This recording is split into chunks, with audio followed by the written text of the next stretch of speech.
नमस्कार, SK public voice न्यूजच्या सर्व प्रेक्षकांना मी सुप्रिया आपले मनःपूर्वक स्वागत करते। पाहूया आजची ठळक बातमी। मुख्यमंत्र्याचे 3 वर्षांचे आश्वासन कागदावरच, आदिवासींच्या वनहक्कांवर प्रशासनाचा अन्याय सुरूच, सत्यशोधक शेतकरी सभेचे आदिवासी विकास मंत्र्यांना निवेदन, वनहक्क कायद्याची तात्काळ अंमलबजावणीची मागणी, अन्यथा महामोर्चा निश्चित। सविस्तर वृत्त असे की सत्यशोधक शेतकरी सभेच्या वतीने महाराष्ट्र राज्याचे आदिवासी विकास मंत्री यांना सविस्तर निवेदन सादर करण्यात आले असून आदिवासी वनहक्क कायद्याची योग्य, पारदर्शक व वेळबद्ध अंमलबजावणी करण्याची ठाम मागणी करण्यात आली आहे। सन 2023 मध्ये नंदुरबार ते मुंबई असा हजारो आदिवासी स्त्री पुरुषांचा पायी बिहार महामोर्चा काढण्यात आला होता। सदर मोर्चा नाशिक येथे आल्यानंतर मुख्यमंत्री देवेंद्र फडणवीस यांनी शिष्टमंडळास चर्चेसाठी बोलावून लेखी आश्वासन दिले होते व त्यानंतर मोर्चा स्थगित करण्यात आला। मात्र त्या आश्वासनाला 3 वर्षांहून अधिक कालावधी लोटूनही नंदुरबार जिल्ह्यात एकही मागणी प्रत्यक्षात मार्गी लागलेली नाही। ही बाब अत्यंत गंभीर असल्याचे निवेदनात नमूद करण्यात आले आहे। वनहक्क दावे निकाली काढताना स्थळ पाहणी अहवाल, जीपीएस नकाशे, ग्रामसभेचे ठराव, ज्येष्ठ नागरिकांचे पुरावे व न्यायालयीन प्रतिज्ञापत्रे डावलून केवळ वन विभागाच्या अपूर्ण व एकतर्फी अहवालांवर दावे नामंजूर केले जात आहेत। यामुळे शासन निर्णय सन 2012 तसेच 16 जानेवारी 2016चा सर्रास भंग होत असून पात्र आदिवासी शेतकऱ्यांना 712 उतारे, फार्म एड, पीक नोंदणी, सोलर पंप योजना यांसारख्या मूलभूत शासकीय लाभांपासून वंचित ठेवले जात आहे। चिंचपाडा परिसरात वन अधिकाऱ्यांकडून पानंद रस्त्यांची कामे जाणीवपूर्वक थांबविणे, शेतकऱ्यांचे ट्रॅक्टर जप्त करणे, बोरवेलसाठी परवानगी न देणे तसेच शेतीमालाच्या वाहतुकीस अडथळे निर्माण करणे असे बेकायदेशीर प्रकार सुरू असून आदिवासी शेतकऱ्यांचा उघड छळ होत असल्याचा गंभीर आरोप करण्यात आला आहे। या प्रकरणांची तात्काळ चौकशी करून दोषी अधिकाऱ्यांवर कारवाई करण्याची मागणी करण्यात आली आहे।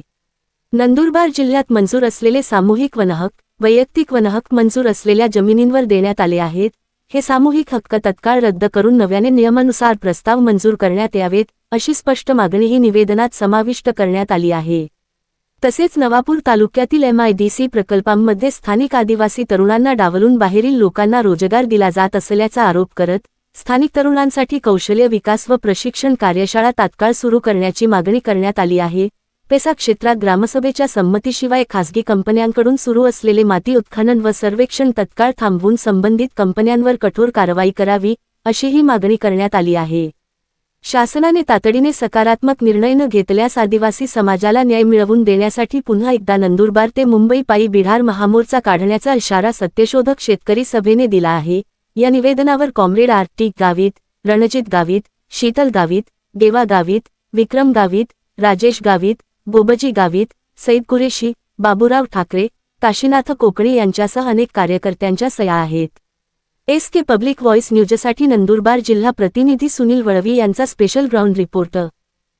नंदुरबार या ठिकाणी माननीय आदिवासी विकास मंत्री हे आलेले होते।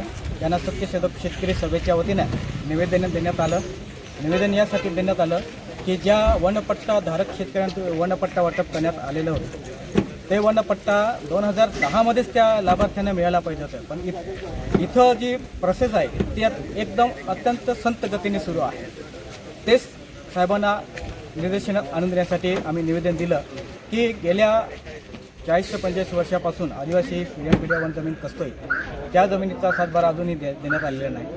विनाकारण आदिवासींना अपात्र करून नोटिसा पाठवले जात आहेत, जमिनीपासून विस्थापित करण्याचं काम सुरू आहे। तर ते त्यांची फेर तपासणी करण्यात यावी, स्थळ पाहणी करण्यात यावी, GPS मोजणी करून GPS नकाशा पाहण्यात यावा, त्याच्यानंतर माती परीक्षण करण्यात यावी, ज्येष्ठ नागरिक जबाब तपासण्यात यावा, ग्रामसभेचा ठराव तपासण्यात यावा।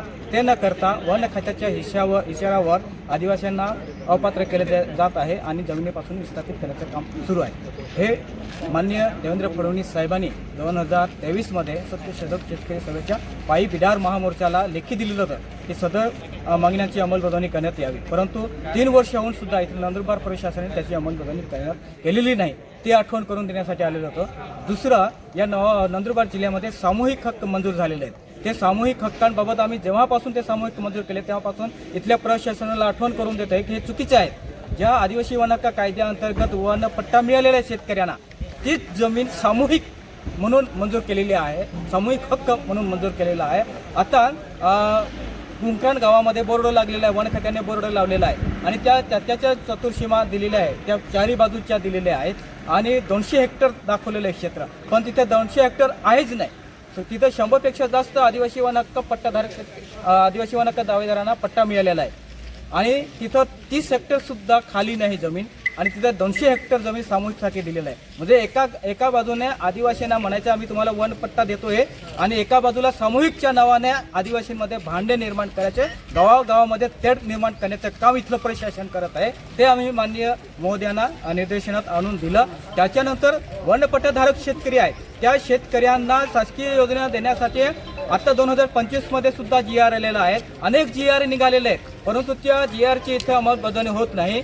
आम्ही वनपट्टाधारक शेतकरी शेतात बोर करत असताना, विहीर खणत असताना इथलं वन खातं हे जाणून बुजून त्रास देत आहेत. आता करंजी ग्रामपंचायत अंतर्गत जे वनपट्टाधारक शेतकरी आहेत त्यांच्या शेतात पानद रस्ता घेऊन जाण्यासाठी रस्ता मंजूर करण्यात आला. आता एका बाजूला मुख्यमंत्री साहेब म्हणतात आणि महसूल मंत्री साहेब म्हणतायत की रस्ता कोणी जर अडवला तर पोलीस बंदोबस्त घेऊन रस्ता मोकळा करा, रस्ता करा, असं स्पष्ट आदेश असताना सुद्धा इथलं वन खातं चिंचपाडा वन क्षेत्रफळ PP पगार आहे हे जाणून बुजून करंजी ग्रामपंचायत अंतर्गत मंजूर असलेला पानद रस्ता बंद केलेला आहे. तर अशा एका बाजूला योजनांच्या GR काढायचं, फक्त कागदपत्री योजना कागदपत्र दाखवायचं, प्रत्यक्ष अंमलबजावणी शून्य आहे आणि वन खात्याच्या इशाऱ्यावर इथलं प्रशासन काम करत आहे. त्याचा मी निश्चित करतो, ते साहेबांना आठवण करून देण्यात आलेली आहे. आणि जर हे जे आम्ही मागण्या सादर केलेल्या आहेत, तिसरी जी मागणी आहे ते कोटडा आणि नांदवण या ठिकाणी जी गुरचरण जमीन आहे ती गावाच्या विस्तारासाठी आहे, गावाच्या सुविधेसाठी आहे. ती जमीन BDCला परस्पर विकलेली आहे, तर ती जमीन परत आदिवासींच्या ग्रामसभेच्या नावावर करण्यात यावे. या अशा ज्या मागण्या आहेत त्या मागण्याच्या संदर्भात निवेदन हे माननीय आदिवासी विकास मंत्री साहेबांना देण्यात आलेलं आहे. जर याची दखल घेतली गेली नाही तर मार्च महिन्यामध्ये परत माननीय मुख्यमंत्री देवेंद्र फडणवीस साहेब यांना आठवण करून देण्यासाठी की तुम्ही जे 2023 मध्ये लेखी दिलेलं होतं आम्हाला, त्या लेखीची अंमलबजावणी इथं नंदुरबार प्रशासन करत नाही. त्याच्यासाठी आम्ही परत नंदुरबारपासून पायी बिडार महामोर्चा हा हजारोच्या संख्येने परत आम्ही इथं मोर्चा काढणार आहोत.